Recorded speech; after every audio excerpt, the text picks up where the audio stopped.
Nigeria's aviation sector matters are rising. Been in the news for a bit, and people are wondering what's going on. But let's first of all let you know, I'm not a pilot, and I'm not in the aviation industry. I'm just a user like many of you.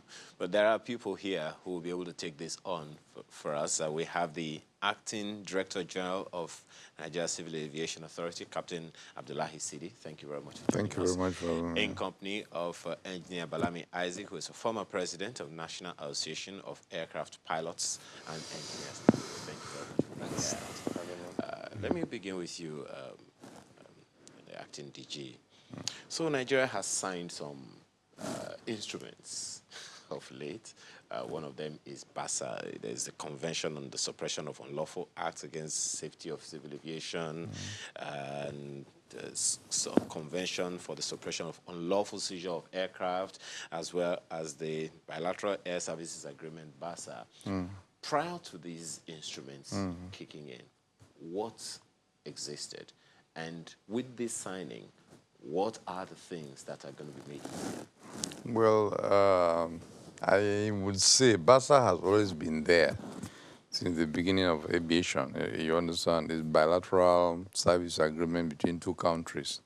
So Nigeria had signed basa agreement with a lot of countries in Europe, in Middle East, and the United States. And some other African countries. So it has been there, especially during those days of Nigeria Airways.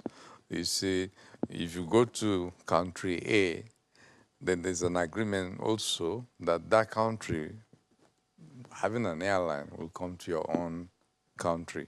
That's this one is with the UAE. We have one with the UAE. Okay. Yes, we have one, you know. So, but right now that unfortunately, Nigeria, we do not have our own airlines, so to speak. That is the airline that flies international. So what happens now is we rely mostly on what is called, if you operate, the frequency of operation into Nigeria is split like into two. You understand? You can come into Nigeria 7 times, and Nigeria is supposed to go to your country 7 times also. So since Nigeria does not have the airline to operate, we give you those 7 slots, and then you pay Nigeria some percentage of those slots of passengers you carry. You know, when you said unfortunately Nigeria does not have an airline, and it's been a major source of controversy, if I may.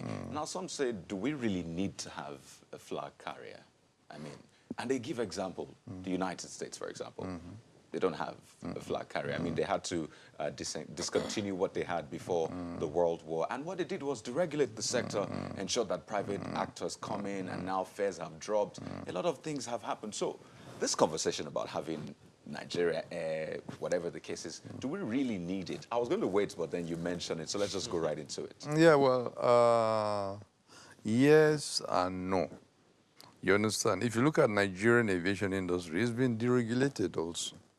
It's just that the domestic airlines are not expanding enough, you understand, to penetrate other countries. We do regional operations. Some airlines go, to as far as Dakar, Ghana, most African countries. So we call them regional operators. But going far to like the European countries, the UAE, and so on and so forth, the domestic airlines are supposed to expand, but for one reason or the other, only God knows. You understand that one? You know, you say they're not expanding, and I really need to stay there. Is it of their doing? Because a lot of them will say, well, the environment, the atmosphere is not as supportive as it should be. Because let's be honest, I mean, you hold sway for a lot of decisions. I mean, you determine the atmosphere, not just in the air, but literally in the sector. So is it really just their own fault that they're not expanding as they ought to? Honestly, it's the fault of the operators that they are not expanding.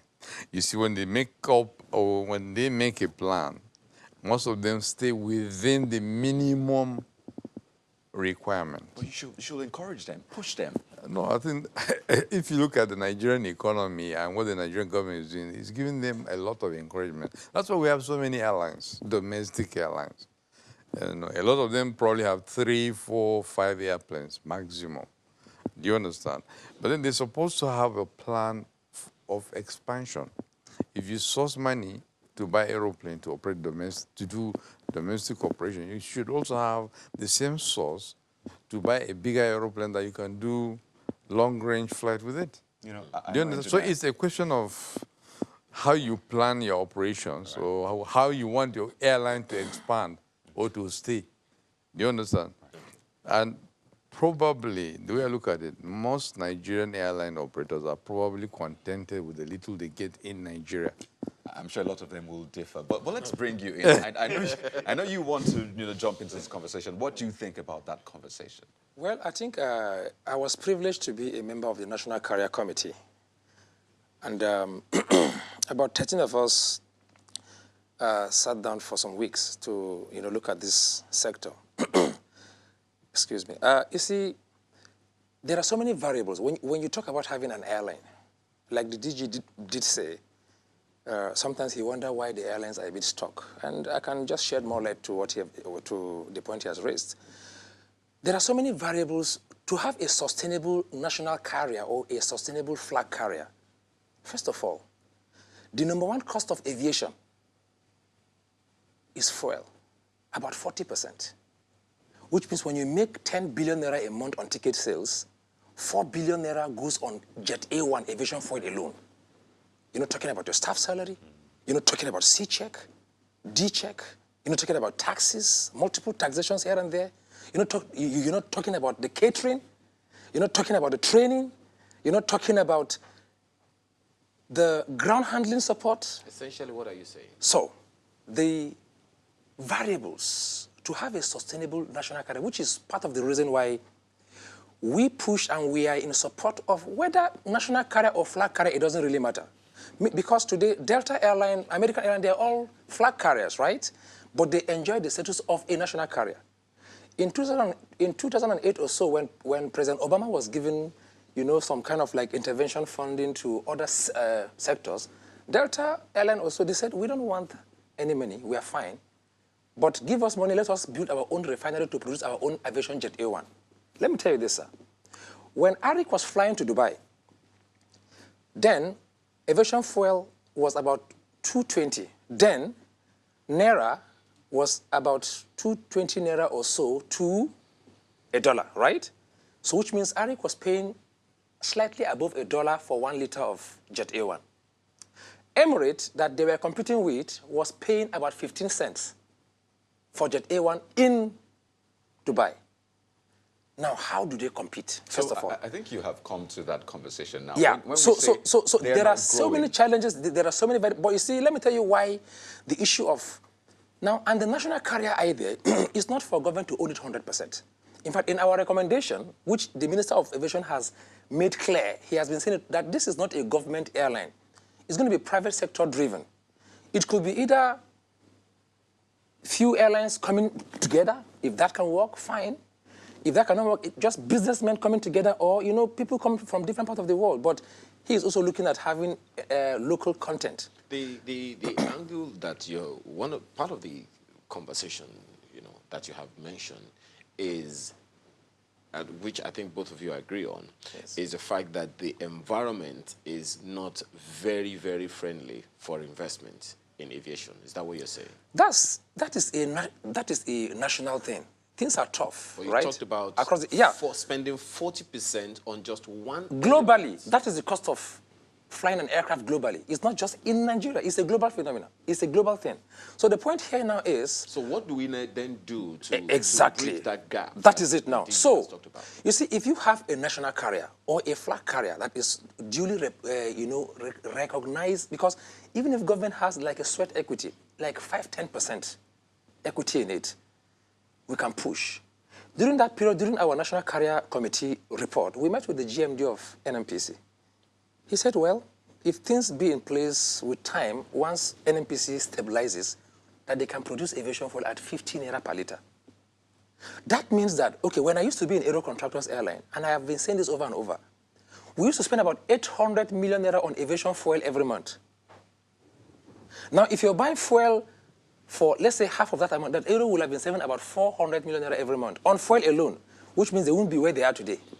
So the point is, there are so many things that a single businessman, right, cannot handle.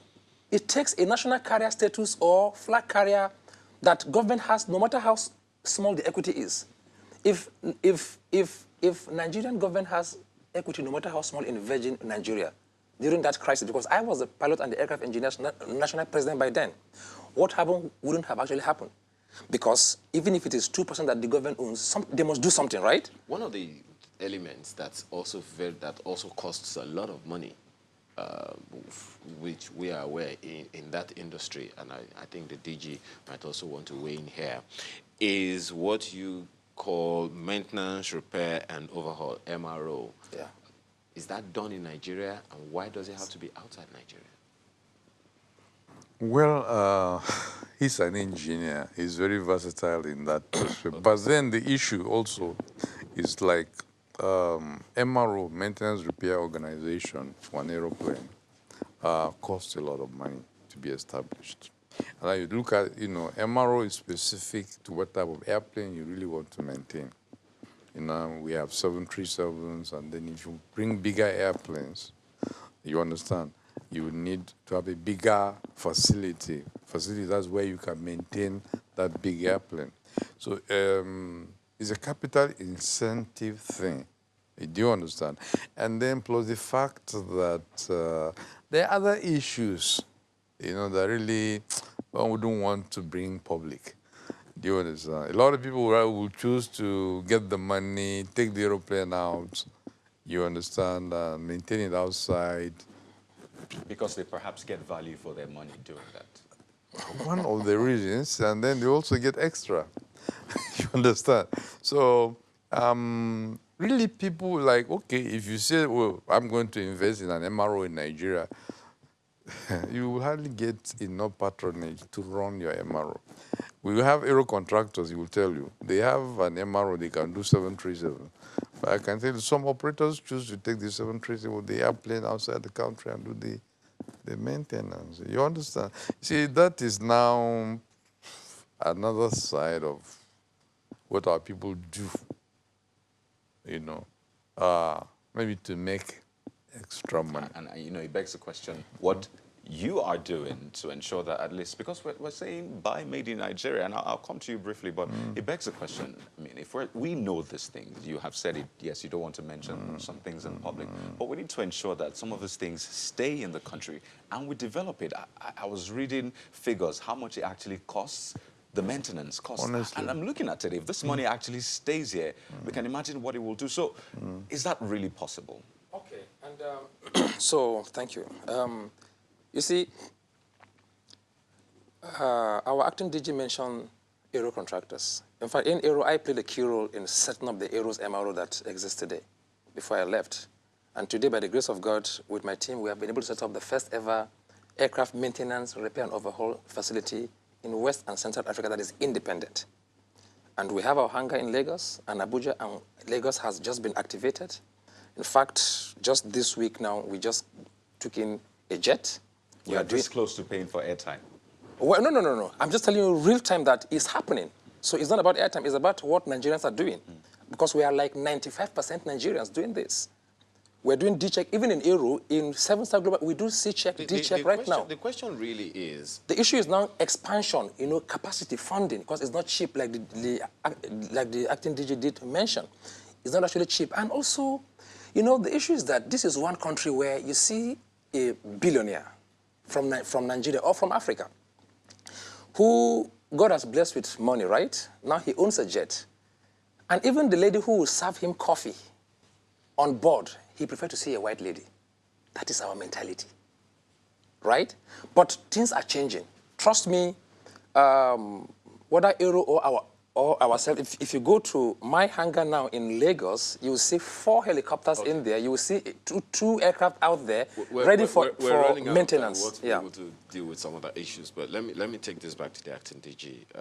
one of the issues, that many people will contend with is, look, it costs too much to fly in Nigeria. Not really. How do you mean? It costs so much? Huh? Your perception. No. It so does. many people will say it's not. For instance, there is such a thing as budget airlines. When are we going to have one in Nigeria? No, you see, no, there's what's called low-cost carriers. You understand? We don't have them in Nigeria. But when you look at the relative... And why not? Good. If you look at the relative cost of maintaining an airline in Nigeria, it's expensive. So the ticket is really cheap to me. You understand? Just like he was saying, you see, one, you buy the aeroplane from abroad. You understand? You maintain the airplane. You train your personnel, either engineers or pilots. You train them abroad. You understand? So if you look at the cost, and then plus the fuel cost is just mentioned, So if you look at the overall cost of running an airline, is enormous. You understand? The profit margin is not just that there for the airline to say, okay, we'll cut down or we'll become a low cost carrier. It cannot work. You understand? So that's why we have, so many expenses on the airline. Virtually the only thing that you pay in local currency is probably the staff. You understand? And that's why even the Nigerian staff, there's hardly any airline in Nigeria that does not employ a foreigner. One engineer or a foreigner or somebody, an expatriate. Do you understand? And they pay these expatriates in hard currency, and it's expensive. So really, as much as we're trying to make the environment viable for operation, but there are other relative factors. Do you understand? Just like we don't manufacture aeroplane. We can, of course, buy from abroad, but it's expensive. It's expensive to maintain, like you just said. Taking an aeroplane out for sea check is a lot of money, and training the pilots, training the engineers. That's, buying spare parts. If you know the cost of airplane tire. Are these challenges that you have mentioned, are they in any way inhibiting the functions or operations of local airline operators in Nigeria? In which way and how serious? Honestly, this business is something. It depends on the business owner, how he plans his business. Do you understand? If these operators are not making money, they would have gone down. Okay. So one way or the other, they are making money. Okay. Maybe it's not enough for them. Okay. Do you understand what I mean? So, but if they were not, they would have all gone down. They were, like sometimes we say, if you look at it, really, the lifespan of a Nigerian domestic operator is 10 years. There's virtually any airline that has been operating passenger flights for 10 years or more. Why is that? Well, you see, there's so many other, it's like they buy airplanes. Do you understand? When they buy the airplanes, they run them down. You get what I mean? And then this, I don't think there's any airline that has done what is called fleet change in an effective way. If you operate an aeroplane, after a while, you're supposed to change to another one. But you find that most of the domestic operators just buy an aeroplane, they run the aeroplane down until it is uneconomical to operate. That's something we would like to, take you up on, but we'll go on a break. Just to understand how it works. Let's take one short break. We'll be right back. Please stay with us. Our final moments on this conversation, but before Kade takes the entrepreneur up, let me ask the DG this one, and it's coming from acting DG. Acting DG. Yes. So, first of all, you act and then you become substantive. No, the substantive has already been nominated by the president. So, one of the issues that many people have had to contend with and are still contending with is that of late departure of flights. Yes. So, on the one hand, when you get to the airport late, the carrier is complaining. But when they want to take off, just say, we're sorry. And it's still at their beck and call. In fact, one of our guests was supposed to come from outside of Lagos, but that flight didn't even happen at all. So the person wasn't able to make it to our studios at all. How do we address that? What's going on, and how do we address that? Well, you see, first and foremost, the aeroplane is a machine with so much rotables. What I mean by rotables, in the engine, the tires, and so on and so. Any time, there are over 1,001 things that can break down just unexpectedly. You understand?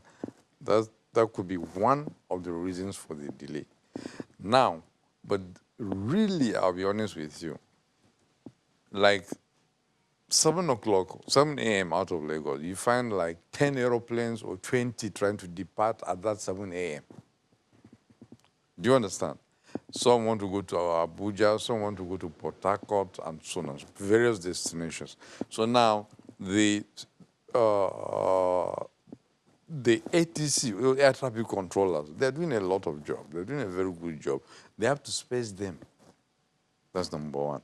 So that one, if the aeroplane, if the first one that applies or requests for startup is giving startup at, let's say, 7 a.m., he flies at 7 a.m. to his destination. Now, the other ones coming behind him will be delayed. I apologize, sir, but some would say that is a failure of planning on their behalf, because as far as anyone is concerned, I mean, some would argue that in other climes it's not like that. Most times, you know, it's always like it's all planned out. So the fact that you're having it's still planned out. But then that delay infringes on no, other but if you book planning. for a flight at 7 a.m., do you understand? And there are like 10 airplanes or 20 departing at 7 a.m., it will be difficult for you to depart at 7 a.m. You will experience that delay. And that delay really tells on the subsequent flights for that particular airline. That's number one. Number two, I try to be straightforward. Some airlines have 3 airplanes or 4. Do you understand? So when they are making their plans, they try to overuse or maximize the use of those 4 or 3 airplanes that's going various routes and so many frequencies. Anytime you get a little failure, it will affect all the schedule. Do you understand what I'm talking about? It affects all the schedule. So it's, of course, we're not that perfect yet, I must say. Okay. No. But final words, 10 seconds. You see, the issue is that I think we should first of all thank God that we are operating safe, first of all. At least for 5 years, we're working hard to ensure that the industry remains safe, and it will continue to be safe by the grace of God, because that is the most important thing. Secondly, I always talk about different factors, right? Different variables. Sometimes there's even an act of God. You are about to take off, then a bird flies into your engine, which happens anywhere in the world. That will actually cause delay. Sometimes you're about to take off, and then maybe the ground handling company dent your baggage area. There are so many factors, you know. Sometimes you want to take off, and then the destination, the weather is very bad. Okay. So that affect, that, you know, it's in, you know. And, we were actually talking about the low-cost carrier, right? Okay. Yeah. If you want me to share more light on that. No, we would love to share more light on that, but we're completely out of time right now, sincerely. All right, I really would love to hear that. Maybe that's an entrepreneurial conversation with no problem, no problem. We've been speaking with Captain Abdullahi Sidi, the Acting Director General of NCAA, Nigeria Civil Aviation Authority. Thank you very much for your time as well. As Engineer Balami Isaac, former President, National Association of Aircraft Pilots and Engineers. Thank you very much. Thank you very much. Thank you for having us. Well, that's the show for today. Thanks for watching. I'm Ayo Makinde. And I'm Kairi Kikiolu. To have a beautiful day ahead.